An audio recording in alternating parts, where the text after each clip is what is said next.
Sí, el puente. Pues, como ya mencionamos, ahí se ve la venganza de ahora de Poseidón, cómo pues se hacen un poco más tempestuosas las aguas, y esto supuestamente, no lo menciona Esquilo, pero hay versiones en las que se dice que el puente se rompió y es cuando empezó a caer gente que estaba en el puente hacia el agua, a hundirse, a ahogarse en las mansiones de Poseidón, ¿no? Y aquí quiero hacer un énfasis en cuáles son, como ya vimos, las faltas de Jerjes son su híberis, el creerse un dios y el faltar de respeto a la divinidad. Esa es la parte de híberis. Pero también cae en la Ate, que la mencionan en la tragedia. ¿Recuerdan quién es Ate o qué es la Ate? O Ate, mejor dicho. Sí, es el error. Exactamente. Ese es su error. Son las dos partes que hacen caer a Jerjes. Su soberbia y el error. ¿El error de qué? Pues de la dimensión estratégica. Por el error de haber creído en Sísino, el vato el que lo engañó para que llegaran en la noche y no durmieran.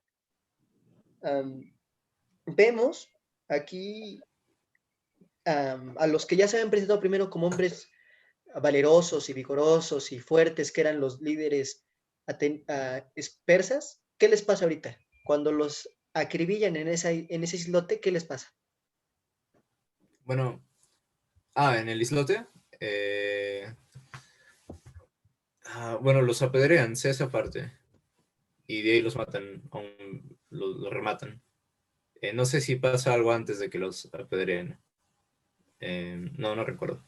Sí, pero, o sea, eran como que hombres así muy chidos, ¿no? Como que muy fuertes, muy valerosos. ¿Cómo mueren ellos?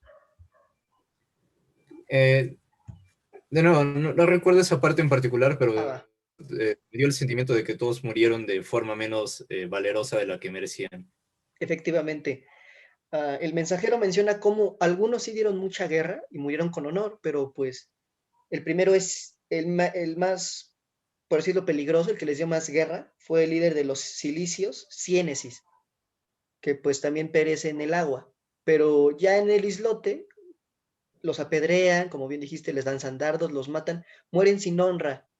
O sea, lo que hace aquí, les quitan su poder, que es algo como que muy importante en la tragedia, ¿verdad? ¿Quién tiene el poder? Esta mención que dice, cuando están hablando la reina sobre la riqueza y el hombre que la protege, ¿qué es más importante, la riqueza o el hombre que la proteja? O quizás si la riqueza ya no tiene un hombre que la proteja, ya no tiene ningún valor. Esa cuestión la volvemos a ver aquí, de que los griegos están quitándole ese poder a los grandes héroes persas y los hacen morir sin honra. O sea, y aquí bueno, yo vuelvo a chocar con Scodel, ¿no? Ya dice que hay mucha compasión hacia los persas. Yo creo que en ese momento que dicen que mueren sin honra, pues bien lo dice el mensajero, los mataron con remos, los mataron con cachos de barco, o sea, los mataron así como animales, literalmente como peces, como los hijos mudos del agua, que se llamaba, hijos sin voz del mar, es decir, los peces, así los mataron. Así toman la vida de los persas que eran ricos, que eran jóvenes. Adiós. Um, Vuelve a figurar la libertad, como ya dije, por lo que pelean los griegos, que son la libertad de los hijos, de las mujeres, de los templos y de las tumbas, en el parágrafo 400. Y se hace crítica de la lengua persa, cómo responden a los alaridos del himno, del peán. La lengua persa, pues, es una lengua mala, ¿no? Bueno, para un griego. Volvemos a ver otra distinción, ya no material, sino lingüística, una superioridad de los dialectos griegos sobre la lengua persa. Y de hecho ni siquiera es una lengua persa, o sea, son diferentes lenguas, o sea, un egipcio no habla persa, un egipcio habla egipcio. Um, a los fieles al emperador, estos hombres que murieron en el islote eran los más fieles al emperador. Y creo que esto es muy importante aclarar, porque son los más cercanos al imperio, son los más cercanos a la autocracia, los que mueren de esa forma, los que eran un poquito independientes, o sea, babilonios, egipcios, estos no mueren así, pero los que eran directamente deudores del emperador, de este sistema, son destrozados. ¿Por qué? ¿Por quién? Por la democracia. O sea, esta demostración de que la democracia toma al final el poder del imperio es muy importante en la narración que menciona el mensajero. Y vemos al final cómo se cumple el destino, cómo se cumple la visión de la madre, cuando Jerjes se rasga de sus vestiduras. Cuando ya ve, él estaba en una zona en que podía ver todo, ve la perdición de Cristo y se rasga las vestiduras. En el parágrafo 465 se cumple la visión, que es algo que ya hemos mencionado, Ernie. ¿Qué pasa con los oráculos en la tragedia? Ay, Dios, espérame, no.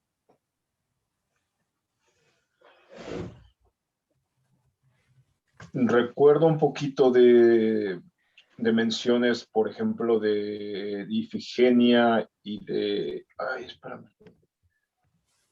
Sí, estaba recordando esta parte de los oráculos, Dios. Con las profecías, con el destino. Es que sí lo hace mención, o sea,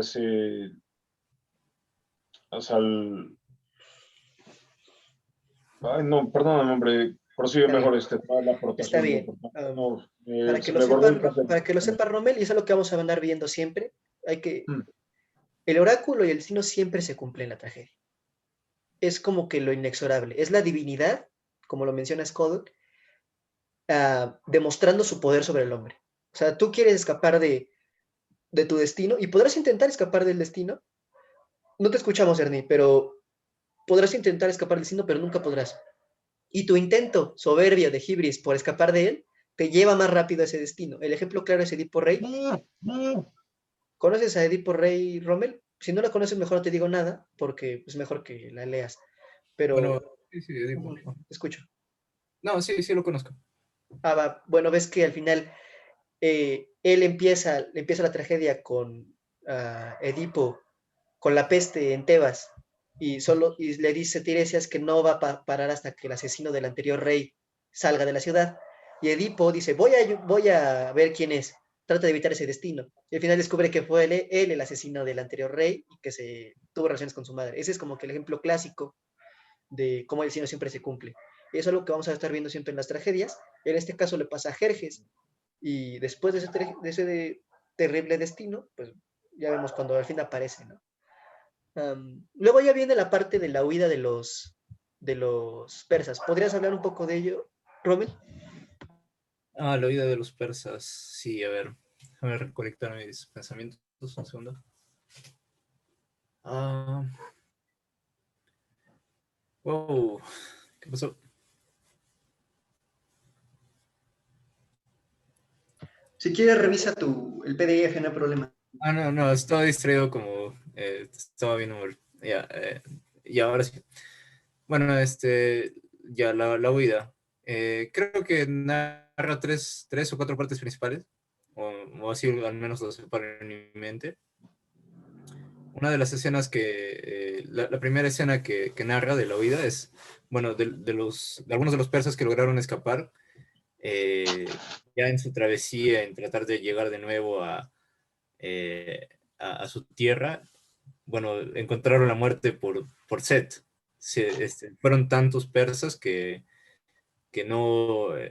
una fuente no alcanzó para saciar la sed de todos, se agotó la fuente y murieron de sed. Luego están los otro grupo de persas. En el camino también algunos murieron de sed, murieron de hambre. Luego pasaron por una especie de un río congelado y estaban caminando por ahí esos persas y bueno, empezó a brillar el sol y en medio del río se abrió, se derritió y bueno, algunos persas cayeron a su perdición. Y el mensajero remarca que hubiera sido mejor que tuvo mejor suerte el que encontró, el que murió al toque, ¿no? Y ahí y sobrevivieron algunos después de eso y ya empezaron, de los que sobrevivieron a eso, sí llegaron a la tierra, ¿no? A la tierra patria. Y eso es a grandes rasgos la vuelta. Y bueno, ahí también llegó Jerjes. Lo que me llamó más la atención de toda esa escena es que o sea, eso en sí mismo, el retorno, después de la guerra, eso es extremadamente trágico. Lo que pasa con algunas de las historias griegas, que nunca, he leído algunas propiamente y pero en sí la mayoría de las historias griegas las he leído como una especie de libro de compilación. Es que todo lo que narran es como que a grandes rasgos, es épico, es grande, nunca se enfocan como en, nunca están en la psicología. Ahora podemos, por ejemplo, señalar a Crimen y Castigo, que se enfoca en un personaje que es como explora la psicología de una sola persona. Tenemos esa ventaja sobre los griegos. Así que cuando leo de toda esa travesía hasta la tierra patria, no puedo evitar imaginarme cómo se habría sentido, ¿no? Ser uno de los primeros persas que escaparon, que murieron de sed. O sea, ¿te imaginas ser tantos que mueren de sed y ser una de esas personas? O también de las personas que mueren de hambre. Eso mismo es una historia bastante interesante, ese mismo viaje.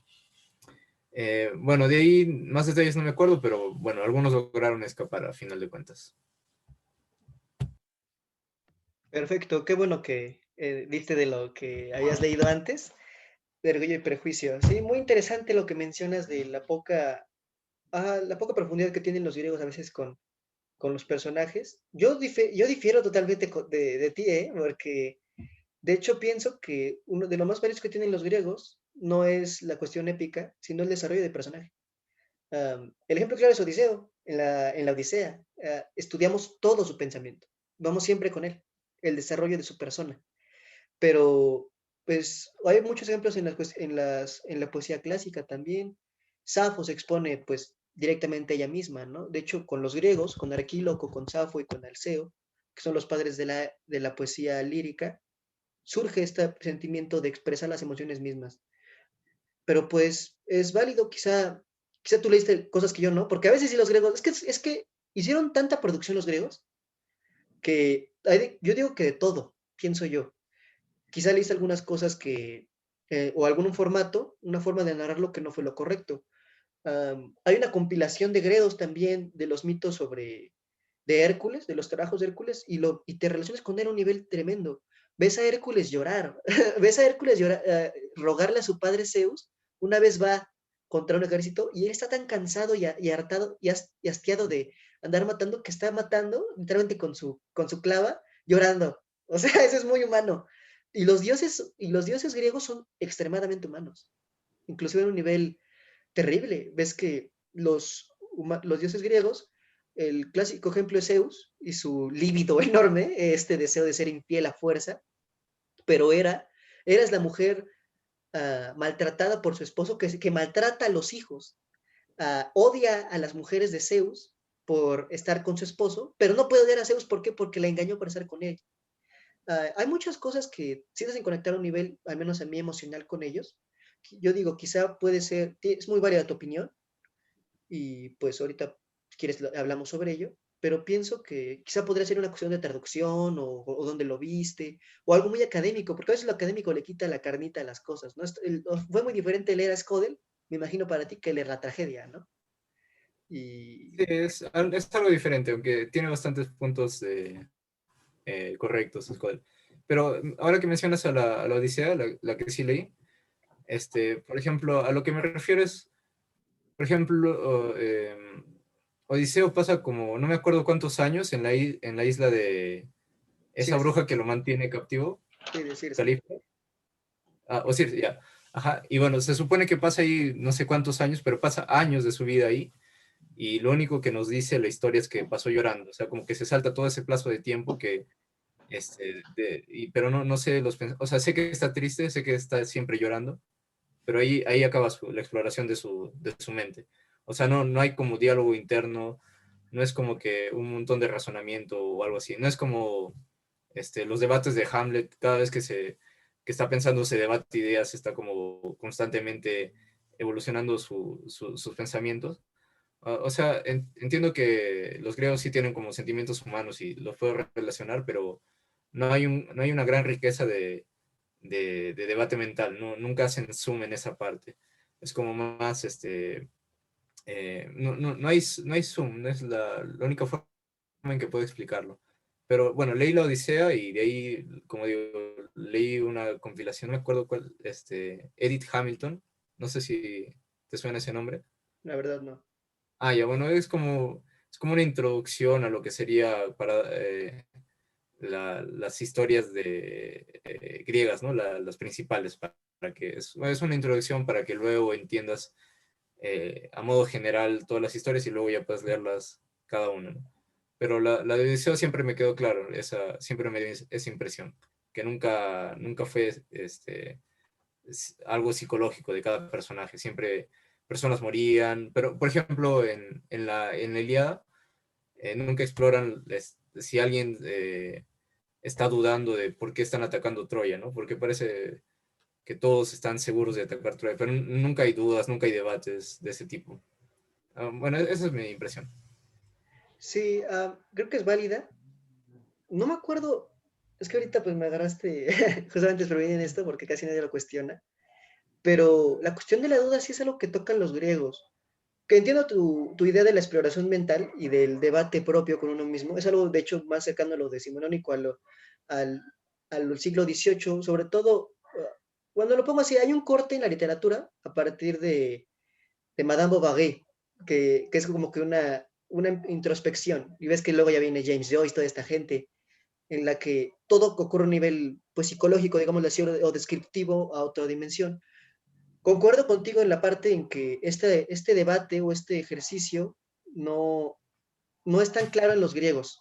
De hecho, que yo diría que en buena medida es en algunos inexistente el hecho de que uno hable consigo mismo y que entres a su psicología, pero al menos a mi parecer eso no implica que no se muestre la psicología de los personajes, sino que se vea a través de actos. Y creo que eso es algo muy rico de los griegos, el hecho de que es más cercano a algo real, porque no sabes literalmente qué estaba pensando el personaje, sino que actúa a partir de ello y que siente dolor y que lo ves actuar, ¿no? Actuar ese dolor, esa euforia, esa actuación, creo que es algo válido, um, pero pues sí, o sea, sí, es un punto muy válido que tú mencionas, de que pues quizá a eso le falta a los griegos, ¿no? Y creo que es algo valioso el hecho de no decir es la mejor literatura de la historia. Tenemos algo diferente a día de hoy, claro que sí, o sea, la preocupación por el lenguaje, como digo, nace con Madame Bovary, con Flaubert, y a partir de ello, estoy siguiendo a Roland Barthes, no estoy hablando hacia lo estúpido,